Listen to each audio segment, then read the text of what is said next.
नमस्कार दोस्तों, आपका स्वागत है आपके अपनी चैनल स्टॉक्स एजुकेशन। आज की इस वीडियो में हम बात करने जा रहे हैं डेसिबल लैब्स लिमिटेड। बहुत से लोग हैं जो कि इस कंपनी को 145 रुपए 146 रुपए के पास में बाई किए हैं और उन्हें लगता है कि वो इस कंपनी में फंस चुके हैं। तो उनके लिए क्या डिटेल्स आगे के लिए हो सकता है, क्या उनका लॉस कभी रिकवर करेगा या फिर लगातार बढ़ता ही चला जाएगा, सब कुछ बात करेंगे इस वीडियो के अंदर। वीडियो में लास्ट तक बने रहें, कोई भी पार्ट मिस न करें।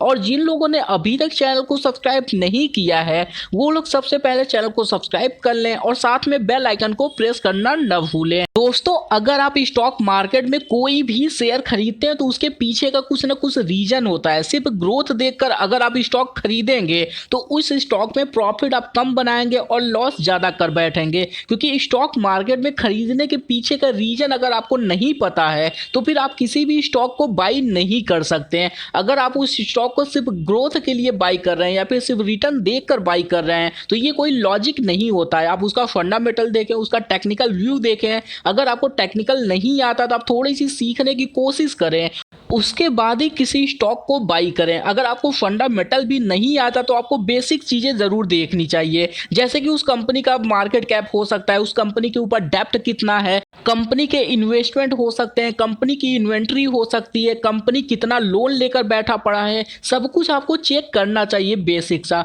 और उसके बाद आपको ये डिसीजन लेना है कि इस कंपनी को आपको लॉन्ग टर्म के लिए होल्ड करना चाहिए या फिर शॉर्ट टर्म के लिए। उसके बाद ही किसी भी स्टॉक को आपको बाई करना चाहिए। और आप कॉन्फिडेंस के साथ अगर एनालाइज करेंगे और उसके बाद किसी भी स्टॉक को बाई करेंगे तो आपको कभी भी ये नहीं फील होगा कि किसी भी स्टॉक को आप बाई करके फंस चुके हैं। तो देखते हैं इस कंपनी का डिटेल क्या बनता है। तो अगर डेली चार्ट पे इस कंपनी के डिटेल की बात करें तो आप देखेंगे यह कंपनी काफी तेजी के साथ ग्रो किया और उसके बाद इस कंपनी में करेक्शन आपको देखने को मिल रहा है। तो क्या ऐसे में इस कंपनी को बाई करना चाहिए करंट प्राइस पे, या फिर जो लोग भी इस कंपनी को ऊपर लेवल पे बाई कर रखे हैं उन्हें क्या करना चाहिए? अगर उसकी बात करें तो इस कंपनी में जल्दी आपको एक सपोर्ट लेवल देखने को मिल सकता है।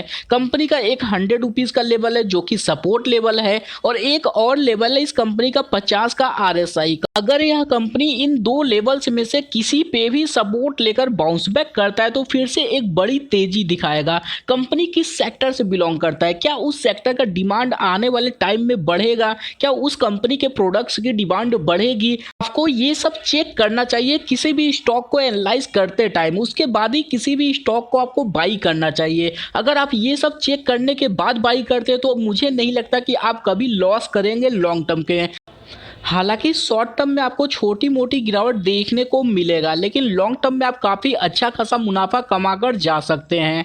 लेकिन दोस्तों, अगर आप किसी पैनी शेयर को बाई कर रहे हैं तो आपको ये पता होना चाहिए कि आपको अपनी प्रॉफिट बुकिंग कब करनी है। अगर आपने शॉर्ट टर्म के लिए इंटर किया है तो फिर आप अपना एग्जिट का प्लान बना सकते हैं 92 से लेकर 95 के RSI के बीच में। मैं ये नहीं कहता कि कंपनी इसके ऊपर नहीं जाएगी, बिल्कुल ऊपर जा सकता है, लेकिन ऊपर जाने में इस कंपनी में रिस्क भी उतना ही ज़्यादा होता है। और जैसे जैसे ये ऊपर जाएगा तो आपको ये लगेगा कि यह कंपनी फिर से ग्रो करेगा। तो ऐसे में आप दो लॉजिक यूज कर सकते हैं। पहला हमने बताया 92 से लेकर 95 के RSI में आपको एग्जिट करना चाहिए। दूसरा आप यूज कर सकते हैं कि जब भी कोई शेयर ओपन होता है तो अपने अपर सर्किट पे ओपन होता है। जैसे ये शेयर भी आप देखेंगे उस दिन अपने अपर सर्किट पे ओपन हुआ, उसके थोड़ा सा नीचे आप चाहे तो अपना स्टॉप लॉस लगा सकते हैं ताकि कंपनी लोअर सर्किट पे आए तो सबसे पहले आपका स्टॉप लॉस हिट हो जाए और आप टाइम से एग्जिट कर जाए। उसके बाद यह कंपनी लोअर सर्किट पे जाए और टाइम से आप एग्जिट कर सकें। तो ये तरीका भी आप चाहें तो यूज करके अच्छा खासा प्रॉफिट कमा सकते हैं। दोस्तों, मेरे ख्याल से ये दो तरीके काफी यूजफुल रहेंगे आपके लिए। अगर आप किसी पैनी शेयर में इन्वेस्ट करते हैं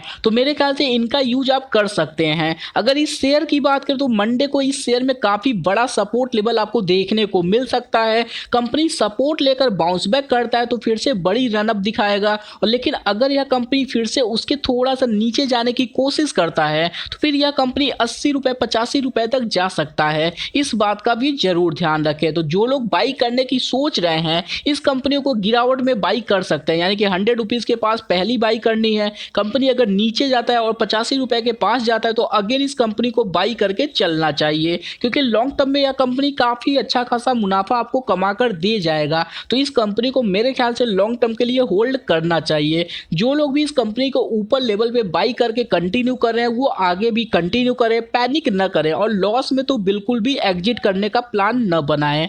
तो चलिए दोस्तों, आज के लिए इतना ही। वीडियो को लाइक करें, शेयर करें, सब्सक्राइब करें। Thank you for watching this video.